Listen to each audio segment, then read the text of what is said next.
Evan Fournier torched the New York Knicks and Tom Thibodeau. In a recent interview, he gave us some updates on his current relationship with Tom Thibodeau, his future with the New York Knicks, if he wants to be traded, and what he thinks his current trade value is. We're going to break down all of this and more today. Let's get started. Evan Fournier recently spoke out on his relationship with head coach Tom Thibodeau. In an interview with Jan Onona from L'Equipe, he gave the following statement on his relationship with Tom Thibodeau. Fournier's relationship with head coach Tom Thibodeau was not remotely close. I have nothing to say because I have none, according to Fournier.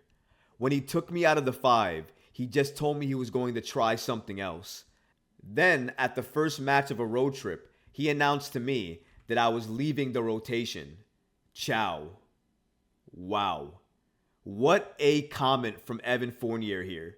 He gave some information about Tom Thibodeau and how he treats his players here. Now, I know Evan Fournier was Swiss cheese on defense and he really couldn't play any defense, and Thibodeau was right for benching him. And he did the right thing for the Knicks for benching him and starting Quentin Grimes. I don't think any Knicks fan would argue that. But given the circumstances here, listen to Evan Fournier. He clearly stated that Tom Thibodeau said he wanted to try something. And then they went on the road trip. The first match of the road trip, he then announces he's out. Peace. That's essentially what Evan Fournier just said he did.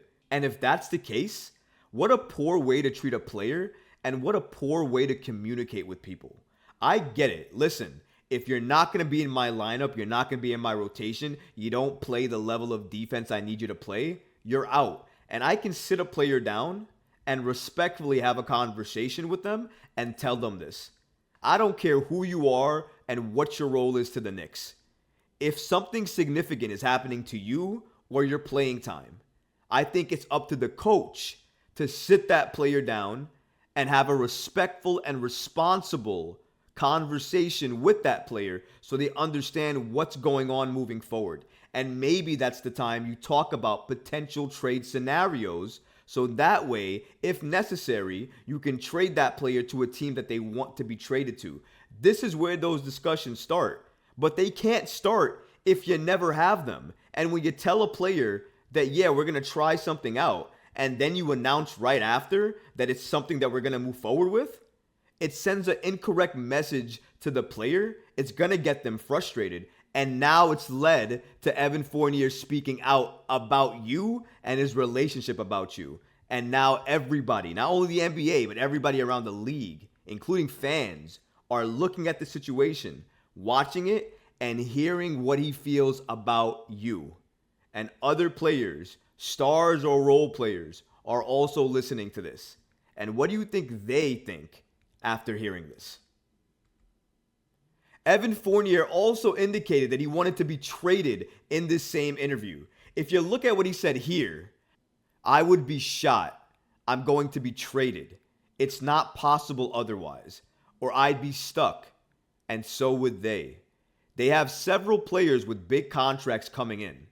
Unless they want to pay a crazy luxury tax, if I stayed, it would be a disaster basketball-wise for my career. Fournier was blunt. I can manage a year without playing. 2, that would be terrible. Fournier is a competitor at the end of the day. He's a basketball player. And every NBA player, whether you're the last seat on the bench or you're an all-star, you have a competitive drive in your body that makes you want to play, makes you want to compete, and makes you want to win. And Evan Fournier sitting on the bench, he just told you. It reduced the way he felt about basketball, and it made him feel less into the game. And of course that's going to be the case, because when you don't play, that's going to happen. But what's more telling is he doubled down on the fact that he wants to be traded. He clearly stated he does not want to be part of the team anymore. He's even giving reasons that the New York Knicks would benefit from him parting from the New York Knicks in terms of the luxury tax and things like that. So he's completely right about that. And I can't fault him for saying any of this to the New York Knicks. I can understand where Fournier is coming from here.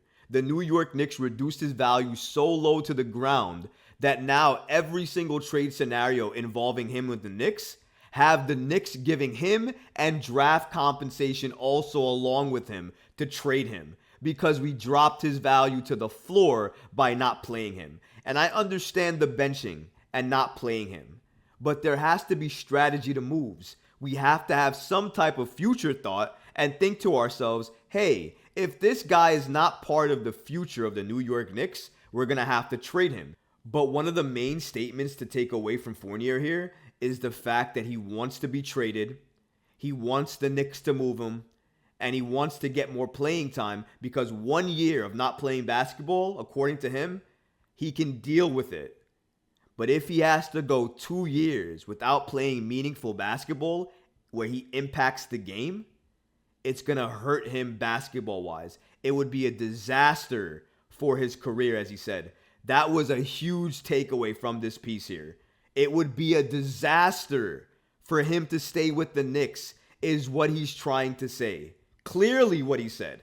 This is something the league is reading. Everybody is understanding what Fournier is going through. And this is painting a huge spotlight on the Knicks and how they communicate and treat players. And if you think about it from that standpoint, it's a huge fail on the New York Knicks. And not only on Tom Thibodeau, but on management. It's one thing for Tom Thibodeau to do this. It's another thing for Leon Rose and company to allow it. Fournier continued by stating the following regarding his trade value. I would be very surprised to be a Knick next year. They pay me $18 million. They have no interest in keeping me. If you want to trade me with a good return, why didn't you use me? I was coming out of a season where I was the 4th best three-point shooter in the league. Why not take advantage of it? Now they won't get anything interesting, and that's normal because I couldn't show anything on the court. This is a perfect example of what the New York Knicks do with some players. Whether you draft them or you bring them along in free agency, or sometimes even if you trade for them. This is what the Knicks do. They get these players, they play them somewhat, and then when they feel that they have another player that can replace that player, they leave that player on the bench, lowering his value to the ground, and then they have to accept peanuts in return for him, or they have to add draft assets to that player to move him. We cannot continue a trend of lowering players' values to the point where we have to accept either little to nothing, or if we have to move them, we have to give something up in order to move them. There should be no world right now where we're giving up draft compensation to move Evan Fournier. I would rather let Fournier wither away on the bench than give him up with draft assets to move him away from this team, because that doesn't make sense to me. So I absolutely agree with Fournier here in some regards. While I don't think his play warranted giving him a lot more minutes because, again, his defense was atrocious, I do think you plan for these things. If you know Fournier's not in your long-term plans, then your goal is to move him as quickly as you possibly can. One of the key parts that he mentioned is, why not take advantage of the fact that he broke that three-point record? I don't know why the Knicks didn't do that. We don't know if they did or didn't. We don't know if they tried to trade him after the fact or anything like that. I haven't heard a report of that yet. But let me say this. Evan Fournier stating that the Knicks need to take advantage of certain players when their value is a little bit higher is absolutely on key. But another thing they have to do is bring a player's value who's rock bottom low a little bit higher so you get a little bit more in return for that player. But it's clear as day with these statements in these reports, the New York Knicks need to trade Evan Fournier. Number one, because you can't have somebody making these statements stay with your organization. And number two, he's clearly indicating to trade him. He's basically yelling out the words, "Trade me, Leon." And Leon needs to listen here, needs to pick up that phone and see what he can move Fournier for, because he needs to get off this team very, very fast. So we've heard Evan Fournier speak about his relationship with Tom Thibodeau. We heard him speak about his future with the New York Knicks, including wanting to be traded. But what about last season? What was his thoughts about last season? Well, Evan Fournier gave us some updates on his past season with the New York Knicks. According to Fournier, he said the following, which I thought was very funny. Do you know Dragon Ball Z? When the hero Goku finds himself on planet Namek, injured, in a regeneration capsule? I had this image in my head all year, every practice. That's what Fournier said. So basically, Fournier said he was Goku, and this is how he looked. But this was Evan Fournier last season, according to him at least. He was always in that chamber, rejuvenating, waiting to be called. But he was never, ever called, at least that many times. 27 games played last season. So his name really wasn't called all that often. And when it was really in limited minutes. So at the end of the day, he was this Goku each and every day in practice, according to him. But that's not all Fournier said about his time with the New York Knicks and not playing. He also said the following. You want to spit on everyone. You have hatred. Derrick Rose and I looked at each other and said to each other, what the hell are we doing here? During the 5-on-5 practice, we were on the side like some prospects, uncool at times. And when I realized that wouldn't change, I took things more slowly. I focused on myself and didn't let the rest get to me anymore. I did 3 cardio sessions, 2 weight training sessions per week, a lot of travel work, analyzing game situations with assistant coach Daniel Brady. This is what Evan Fournier felt when he was not playing with the New York Knicks last season. And we learned even in practice, he would sometimes stand with Derrick Rose on the sideline, as he put it, as prospects, which was uncool in his words.